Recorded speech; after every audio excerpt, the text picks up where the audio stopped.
Il a commencé à me donner des poings, des coups de poing, des coups de poing. C'est comme ça qu'il a sorti son couteau qu'il avait à la poche. Je vais finir avec toi, sale négresse. Je vais te trancher la gorge. Quelques jours plus tard, c'est Micheline qui va être placée en garde à vue. Pourquoi? Je ne sais pas. Voilà, c'est bon, merci. L'histoire de Micheline que je veux partager avec vous aujourd'hui est une histoire glaçante, une histoire qui fait peur. Franchement, je trouve que cette dame a été courageuse et je fais cette vidéo pour que justice soit faite pour Micheline. Micheline a été insultée, elle a été agressée par des personnes juste parce qu'elle est noire. Et comme si cela ne suffisait pas, après la police l'a arrêtée, comme si c'était elle qui avait commis des actes méchants.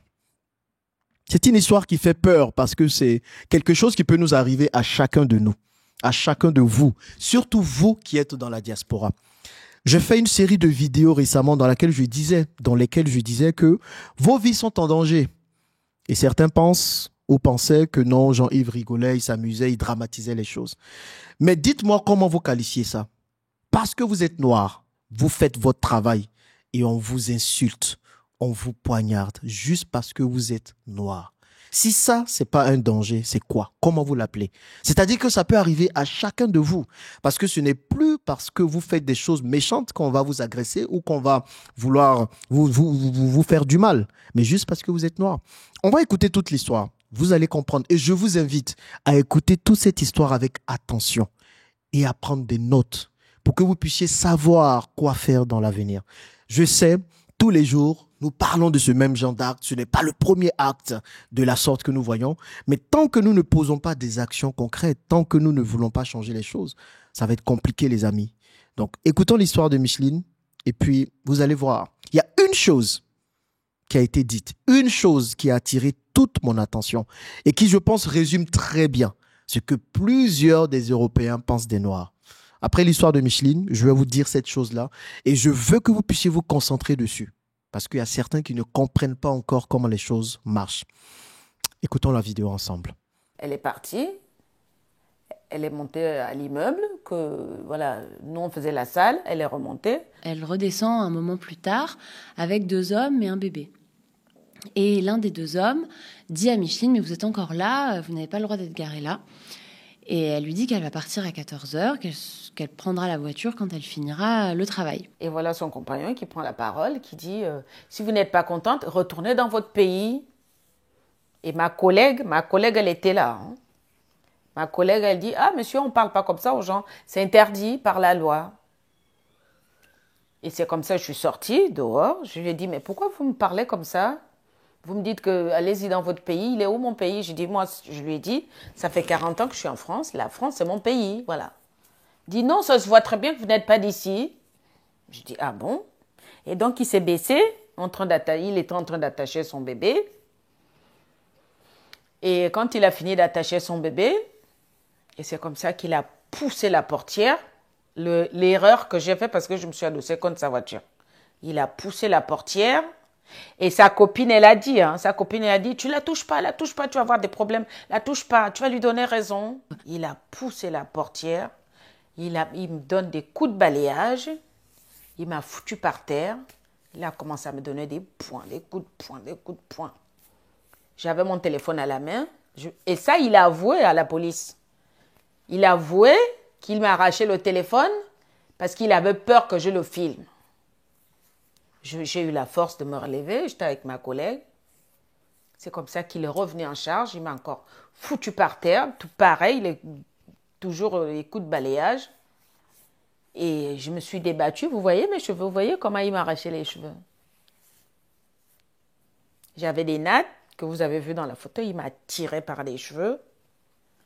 Et je me suis débattue, je dis je vais finir avec toi, sale négresse, retourne dans ton pays.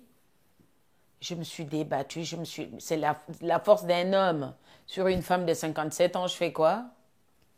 C'est comme ça qu'il a sorti son couteau qu'il avait à la poche. Je vais finir avec toi, sale négresse, je vais te trancher la gorge. Et comme je me suis débattue, et c'est comme ça que c'est parti là. Voilà, c'est bon, merci. Et je vois la police qui pousse la porte, qui m'arrache le téléphone. Fini le téléphone, vous êtes en garde à vue. Ils sont venus au nombre de 11. Ils m'ont mis en garde à vue. Pourquoi? Je ne sais pas. J'attends que la justice elle soit faite. Voilà, j'attends. Franchement, j'ai confiance à la justice. Et je veux que la justice elle soit faite. Pour plus que ça arrive à d'autres personnes. Ce genre ce genre de paroles, si je peux dire ça comme ça, ce genre de paroles, c'est ce genre de maltraitance envers des personnes de couleur qui font rien. Cette vidéo est glaçante. Micheline, qui est agent d'entretien, faisait juste son travail. Et pour une histoire de place de parking, elle a une altercation avec des personnes, comme on peut la voir à tout moment. Mais la réaction de ces personnes était de lui dire « Rentre chez toi. Si tu n'es pas contente, rentre chez toi. Et préparez-vous. » Parce que c'est une phrase que vous allez beaucoup entendre ces derniers temps. Vous voyez la montée des partis populistes en Europe, dans toute l'Europe. En France, le Rassemblement national a des scores qu'il n'a jamais connus auparavant. Donc, il y aura de plus en plus ce genre de phrases où on vous dira « Rentrez chez vous, rentrez chez vous. » Moi, particulièrement, je n'ai aucun souci qu'on me dise de rentrer chez moi parce que j'ai un chez moi. La preuve, je suis rentré chez moi qui est l'Afrique. Mais vous qui êtes là-bas, vous allez entendre parler davantage de ça. À chaque fois qu'il y a quelque chose qui se passera, on vous dira « Rentrez chez vous. » Donc, Micheline, pour une histoire de place de parking, commence à avoir une altercation avec ces gens où on lui dit de rentrer chez elle. Et elle commence à parler. Je vais vous dire la phrase qui m'a le plus choqué, mais qui montre vraiment ce que les gens pensent. Et pour une histoire de parking, elle se fait insulter verbalement. Elle se fait frapper. Elle se fait poignarder au niveau de l'arcade sourcilière. Vous voyez un peu la gravité des faits. Et comme si cela ne suffisait pas, on dit non, Micheline, c'est toi qu'on va mettre en garde à vue. C'est toi qui es le problème. C'est toi parce qu'on ne veut pas qu'on sache ce qui s'est passé. Parce que les autres qui sont venus nous dire, on fait plus confiance à ces Français qui sont venus nous expliquer le problème plutôt qu'à toi. Est-ce que vous imaginez un peu? C'est Micheline qui se fait agresser. C'est Micheline qui se fait frapper. C'est Micheline qui se fait poignarder. Mais c'est elle qui part en garde à vue. Et comme si cela ne suffisait pas, sa fille décide de faire une vidéo de sensibilisation. Vous allez voir, une vidéo simple où elle dit faites attention. Parce qu'en France, on ne sait plus où on est en train de partir. Pourquoi je fais cette vidéo? Pour dénoncer déjà cet acte. Que l'histoire de ma mère soit... Voilà, que l'histoire de ma mère soit connue. Que l'on puisse en parler, que ça reste pas dans le silence. Parce que ce qui se passe en France aujourd'hui, c'est très grave. Là, on ne parle plus de simples insultes. Nous sommes en train de parler d'homicide. Ça veut dire qu'aujourd'hui, dans la rue, on peut se faire tuer tout simplement parce qu'on est noir. Je trouve ça très grave, vraiment très grave. Aujourd'hui, ma mère est en état de choc. Je fais de mon mieux pour prendre soin d'elle. Elle est entourée de sa famille. C'est très compliqué. Une plainte est en cours. On espère vraiment que justice sera faite, vraiment. Et on dit non. Retire cette vidéo. Sinon, tu auras des poursuites judiciaires. Voilà ce qui se passe en France. La grande France, la France des droits de l'homme, visiblement avec une justice à double vitesse. Mais moi, ce qui m'a le plus choqué et ce qui devrait vous pousser à reconsidérer votre présence en France. Micheline, quand elle se faisait agresser, le monsieur lui disait « Retourne chez toi, va chez toi ». Et Micheline dit « Moi, ça fait 40 ans que je vis en France. La France est chez moi ». Le monsieur dit « Non ». Est-ce que tu as vu ça? Tu as vu la couleur de ta peau? Ici, la France ne peut pas être chez toi. Retourne d'où tu viens, retourne chez toi. Et c'est ce que beaucoup de personnes pensent en Europe. Beaucoup de Blancs. Beaucoup, je vous le dis, ce ne sont pas tous qui le disent haut et fort, mais ils sont plusieurs à le penser. Vous êtes noir, vous ne serez jamais considéré comme un Français. Vous pouvez avoir le passeport français, vous ne serez jamais considéré comme un Français. Donc, à tous ceux qui brandissent leur passeport, je suis Français, non, vous ne serez jamais considéré comme un Français. Vous ne serez jamais considéré comme un Européen. Ce ne sont pas des phrases que je dis pour mettre le feu ou bien pour mettre l'huile sur le feu, mais c'est une réalité. Moi, je l'ai compris.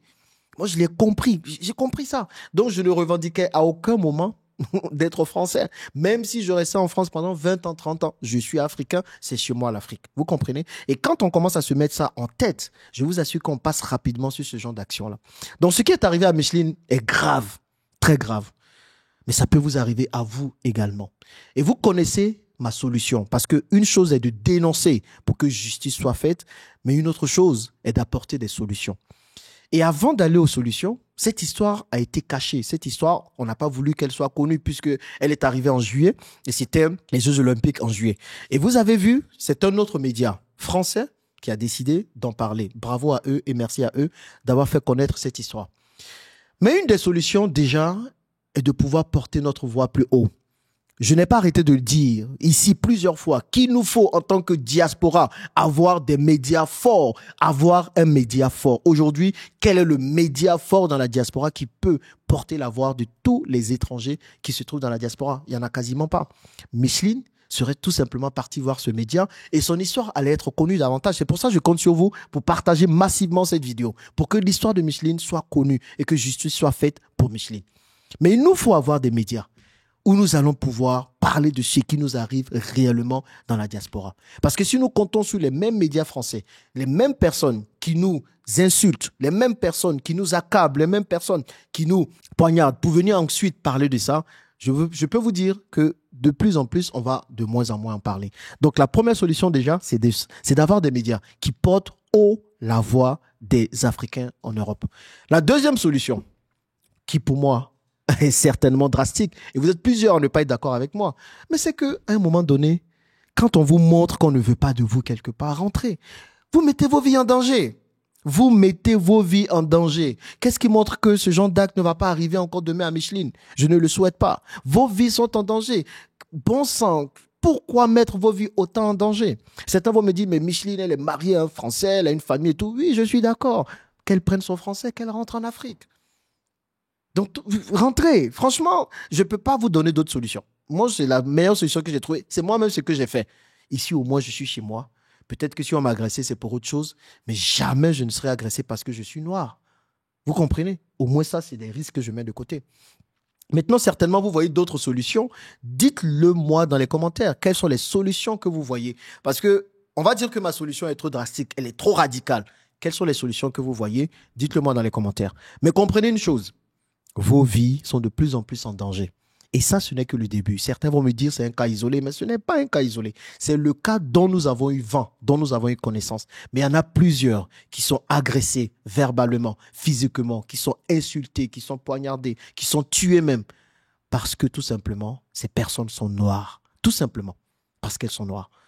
On parle de contrôle au faciès. On vous contrôle juste parce que vous êtes noir également. Donc, ce sont des actes qui vont être de plus en plus communs, qui vont devenir de plus en plus réguliers. Et ce sont des actes qui vont mettre vos vies en danger, malheureusement. Prenez les bonnes décisions pour vous. Prenez les bonnes décisions pour vos vies. Mais comprenez que les choses s'aggravent. Et il faut pouvoir mesurer toute la gravité de cette gravité. Merci.